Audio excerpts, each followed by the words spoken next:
Hola, hola a todos. Este es el último video para este curso de Introducción a la Economía.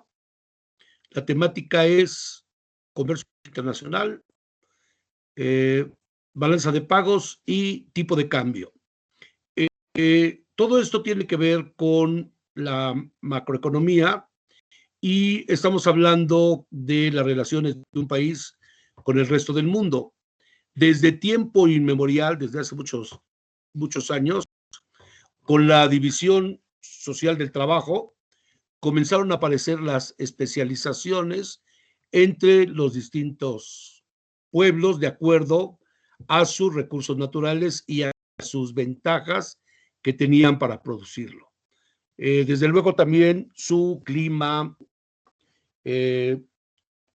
las condiciones geográficas a partir de las cuales se pueden dar ciertos productos en abundancia, de manera que se puedan vender hacia afuera de esta civilización. ¿Sí? Como vimos también en las historias de las doctrinas económicas, durante la etapa mercantilista, después del descubrimiento de América, se desarrolló mucho el comercio y se desarrolló la idea de que la base de la riqueza estaba en el comercio internacional, debido a que este permitía que los países se allegaran de oro y metales preciosos. ¿Sí? Después vino la idea de Adam Smith de que de libre cambio, porque los mercantilistas al principio planteaban el proteccionismo, ¿sí? Y de esta manera surgió, con todos estos libros de los mercantilistas, de Adam Smith y de las demás escuelas, surgió lo que se ha llamado teoría del comercio internacional, del cual voy a presentar ahorita una serie de diapositivas para que ustedes lo puedan ver. ¿Sí? Permítame un segundo en lo que nosotros lo ponemos. ¿Sí? Ya está. Creo que es este. Sí, es este. Vamos a compartir. ¿Sí? Este no es. Creo que me equivoqué. Vamos a volver a poner otra presentación. ¿Sí? Permítanme ustedes. Creo que está fallando. Toda la pantalla.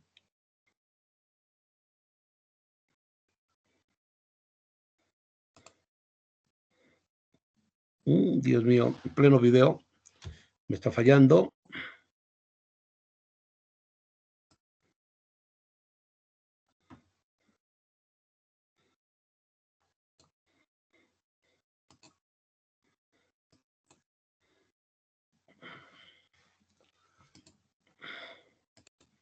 Ya abrió. Bien. Bueno, entonces vamos a apoyarnos en esta presentación para dar para presentar los temas que faltan todavía en nuestro programa, ¿sí? Y con esto ya cumplimos todos los temas del programa. Pensé que no lo íbamos a lograr, pero sí, finalmente logramos hacerlo. Bueno, entonces yo les decía hace un rato que el comercio internacional, el comercio entre países, es tan antiguo como se tiene memoria desde la historia antigua. Ya había pueblos como los fenicios que se dedicaban al comercio y se volvieron inmensamente ricos y en la antigüedad una potencia. Sí, más tarde fueron los países europeos, especialmente en Italia, donde se dio esta situación. Y más tarde, España, con el descubrimiento de América, el comercio internacional, tuvo una todavía mayor difusión, y entonces no hubo pueblo del mundo a partir de ese momento que no se metiera, se inmiscuyera en el comercio internacional. Al respecto, ha habido muchas teorías y esas teorías vienen desde la época de la economía política clásica. Adam Smith, ¿sí? Bueno, el punto de partida de la teoría del comercio internacional es que existen dos países que intercambian mercancías, el país A y el país B. Entonces, primero, si un país le compra mercancías al otro, es porque no tiene ese tipo de mercancías en su país. Hay una carencia de esta mercancía, ¿sí? Y acá dice, estamos ante una ventaja incomparable porque, por ejemplo, México importa chips para la electrónica, porque en México no se producen. Entonces, los países que producen esos chips para la electrónica tienen esa ventaja comparativa. Y también México, por ejemplo, produce petróleo y hay algunos países que no tienen petróleo, como por ejemplo Israel, por ejemplo Cuba, y entonces estos países tienen que comprar petróleo porque en todo su territorio no hay un solo pozo petrolero. ¿Sí? Bueno, teoría de las ventajas absolutas. Entonces tenemos a Adam Smith, que escribió en 1776 su famoso libro, La riqueza de las naciones, y ahí gran parte del libro se dedica a polemizar con la corriente mercantilista que estaba en boga en ese entonces. Recuerden ustedes que los mercantilistas planteaban el proteccionismo y Smith, por el contrario, plantea el libre comercio entre países, ¿sí? Y entonces dice que existen las ventajas absolutas, y estas ventajas absolutas son cuando cada país se especializa en producir un bien, de manera que un país le va a vender a otro país aprovechando su ventaja absoluta, ventaja absoluta. ¿Sí? Luego está también la teoría de las ventajas comparativas de David Ricardo. Entonces, David Ricardo profundizó, la teoría del comercio internacional, pero él fue un poquito más allá de Smith. Dice Ricardo que el comercio es beneficioso para ambos países y que todos los países, además de ventajas absolutas, tienen ventajas comparativas. Dice, esto es, pueden los dos países producir la misma mercancía y en una va a tener más ventajas un país que el otro, pero el otro tendrá una ventaja menor comparativamente hablando. Y entonces también puede aprovechar esa ventaja comparativa para también desarrollar su comercio internacional. ¿Sí?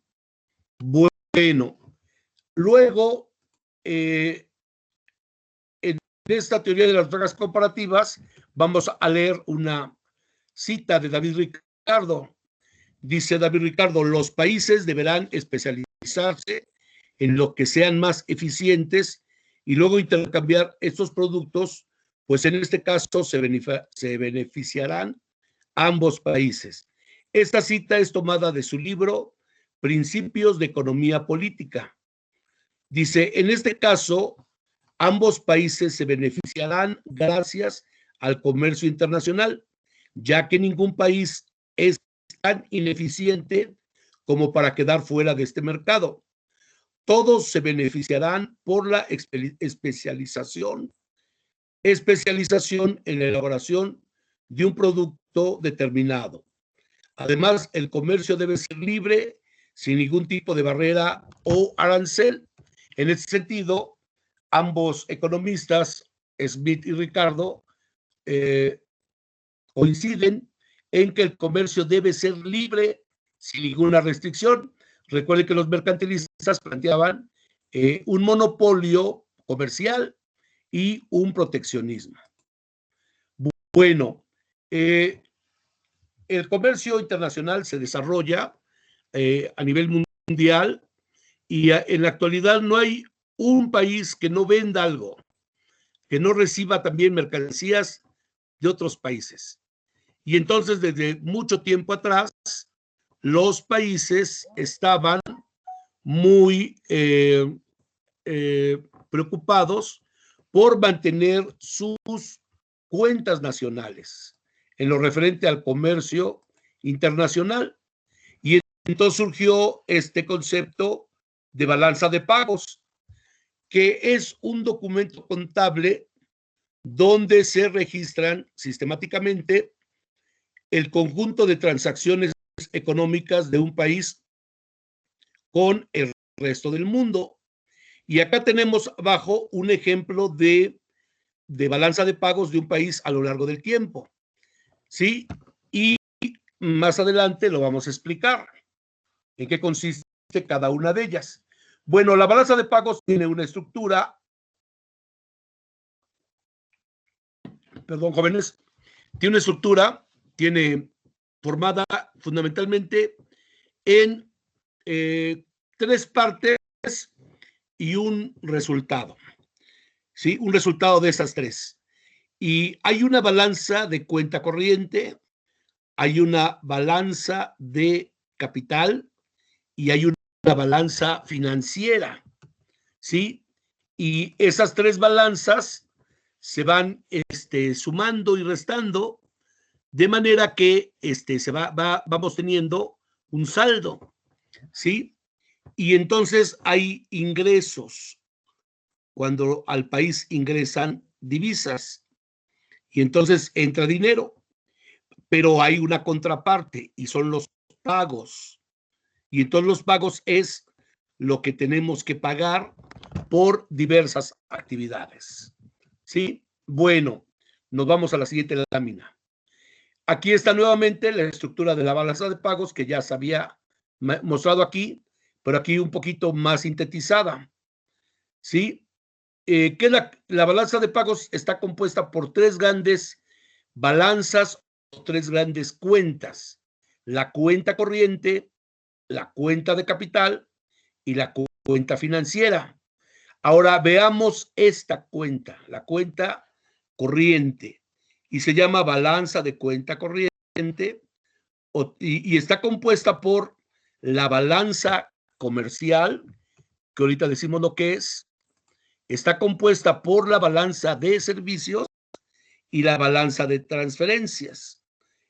Entonces, toda esta balanza de cuenta corriente registra compras y ventas de bienes y servicios, además de transferencias unilaterales.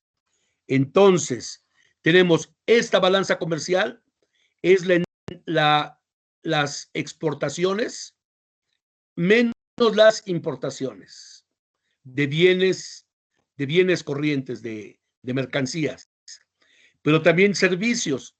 Hay venta de servicios y entrada de servicios, ¿sí? Y esta sería la balanza de servicios. Y la siguiente es la balanza de transferencias. ¿Qué son las transferencias?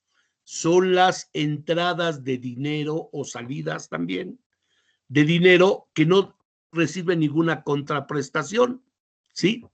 Por ejemplo, es lo contrario a cuando se vende un bien al extranjero, sale un bien y regresa dinero. En el caso de las transferencias, ingresa dinero, pero no sale ningún bien. El caso más claro es el de los braceros, que mandan divisas, mandan dinero, se llaman remesas, ¿sí? Del extranjero, le mandan a sus familiares, esposa, madres, etcétera, y llega ese dinero, es una transferencia. También luego, cuando hay un sismo, un desastre, la Cruz Roja y otras organizaciones mandan donaciones, Y al revés, también nuestro país hace donaciones. Hay también algunos extranjeros que viven en México y le mandan dinero a sus familiares. Bueno, entonces esa es la primera balanza comercial. Vamos a la balanza de capital. Y la balanza de capital es otro concepto en el cual son las inversiones. Cuando una empresa extranjera llega al país, entonces trae dólares, va a comprar maquinaria, va a poner, va a contratar trabajadores, etcétera. ¿Sí? Y también hay inversiones, esa es inversión extranjera directa, cuando las empresas llegan y se instalan. Pero también hay inversión extranjera indirecta, y es cuando llegan capitales al sistema financiero mexicano, y así como entran también pueden salir, ¿sí? Y entonces esa es la entrada. Y las salidas es inversión nacional directa, porque también hay empresas mexicanas en el extranjero. Por ejemplo, Bimbo es una empresa mexicana y tiene empresas en Perú, en Estados Unidos, ¿sí? Y hay otras empresas mexicanas que están en el extranjero, especialmente en Estados Unidos, ¿sí? Bueno, y entonces también cuando México manda dinero, mexicanos, ¿no? Depositan e invierten su dinero en el extranjero, son salidas, ¿sí? Y también las salidas es cuando se pagan alguna deuda de capitales, se manda dinero hacia afuera. Total, las entradas menos las salidas nos da el saldo de cuenta de capital, ¿sí? Lo idóneo es que este saldo de cuenta de capital sea positivo. Bueno, y nos falta la balanza financiera. ¿Sí? Dice, en la cuenta financiera se registran las variaciones de pasivos financieros y las variaciones de activos financieros. Un pasivo financiero es cuando entra dinero y ese dinero es prestado, lo debemos. Todo lo que debemos se llama pasivo. Y por el contrario, cuando nosotros invertimos en algo, en dinero, se llama activo. ¿Sí? Dice, las operaciones documentadas en instrumentos financieros entre ciudadanos de distintos países que representan el mantenimiento de la riqueza frente al exterior o deuda de un país frente a otros. ¿Sí? Y entonces, toda la cuenta financiera es lo relativo al dinero, ¿sí? Al dinero, el dinero que entra y el dinero que sale, dinero como préstamo, dinero como inversión, etcétera, ¿sí? Y entonces acá tenemos la cuenta financiera, que está formada por inversión directa e inversión de cartera, ¿sí? Bueno, muy bien. Entonces ya tenemos los tres movimientos de la balanza de pagos, y entonces por último, sumando todos las tres balanzas, queda una reserva nacional. Debe formarse una reserva nacional. Entonces, quien guarda ese dinero, que son divisas, son divisas extranjeras, dólares, euros, libras, y también lingotes de oro, monedas de oro, es el Banco Central, es el guardián de la Reserva Nacional. Y esa Reserva Nacional es un respaldo de nuestro país para las importaciones y las deudas que tenemos en capitales con el resto del mundo, ¿sí? En época de especulación, los especuladores vacían la Reserva Nacional porque sacan dólares y crean un gran caos económico. Bueno, dice, activos de reserva sería la cuarta parte que forma la balanza de pagos. Dice, en esta balanza se incluye también la variación de reserva internacional o las transacciones en activos de reserva, que son activos de reconocimiento universal. Ya les decía hace un rato, el oro, los derechos especiales de giro. ¿Qué son estos? Son todos los bonos que el Fondo Monetario Internacional le da a sus miembros, a sus países miembros, porque cada país miembro paga una cuota anual por ser miembro del Fondo Monetario Internacional. El Fondo Monetario Internacional es un fondo de dinero de todos los países y mientras no lo ocupen, les dan los famosos derechos especiales de giro, ¿verdad? Estos activos pueden servir para compensar los desequilibrios de la balanza de pagos, ¿sí? Cuando hay un gran desequilibrio, entonces hay que pagar y entonces sale ahí la reserva a pagar lo que se debe. O para regular su magnitud por medio de intervenciones en los mercados de cambio. Lo que decía yo hace un rato, también respalda las divisas que entran en circulación al país, porque luego entran dólares y dicen, cámbiame mis dólares por pesos. Y entonces ahí tienen que sacar esos dólares, ¿sí? Y entonces esos movimientos con las divisas los respalda el Banco de México. Imagínense todo lo que respalda, son miles de millones de dólares, ¿sí? Se anotarán en variación de activos con signo positivo cuando la reserva se incrementa y negativo cuando se produzca una reducción de los mismos. Bueno, entonces estas son las principales teorías del comercio internacional y de ellos todos los países registran los movimientos que hacen dentro del comercio internacional, que son muchos, y se presentan en una balanza de pagos. Y vean aquí lo que decíamos hace un rato, ¿sí? Acá en este ejemplo, ¿sí? Cuando el saldo es positivo, entonces las cuentas están por arriba del cero, pero cuando es negativo están por abajo del cero. Entonces, cuando hay más entradas y salidas de dinero, hay un superávit y está arriba del cero. Y cuando se compra más o entra o salen más dinero, se llama déficit, ¿sí? Y entonces todo esto lo registra la balanza de pagos. Bueno, muy bien. Continuamos.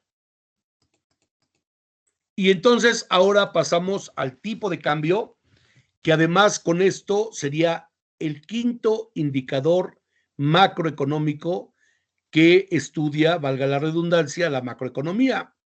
Recordemos, el primer indicador es el PIB, el segundo es el empleo y el desempleo, el tercero, la tasa de inflación, el cuarto, la tasa de interés que vimos en otro video, y el quinto es el tipo de cambio. Y con este tema terminamos también las 5 variables macroeconómicas. Bueno, tipo de cambio, acá tienen la definición y la vamos a leer.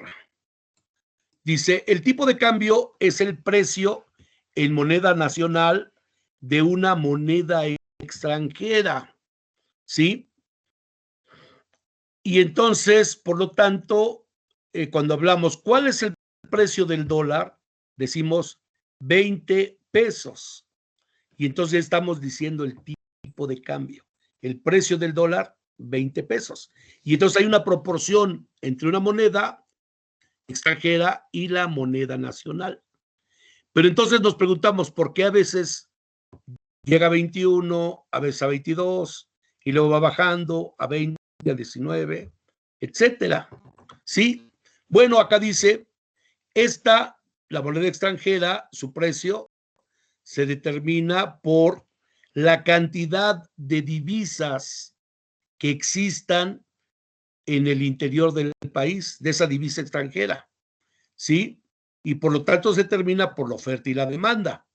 Supongamos, jóvenes, que existieran muchos dólares dentro del sistema financiero mexicano. Entonces, cuando es abundante un bien, la gente ya no quiere más y el precio baja.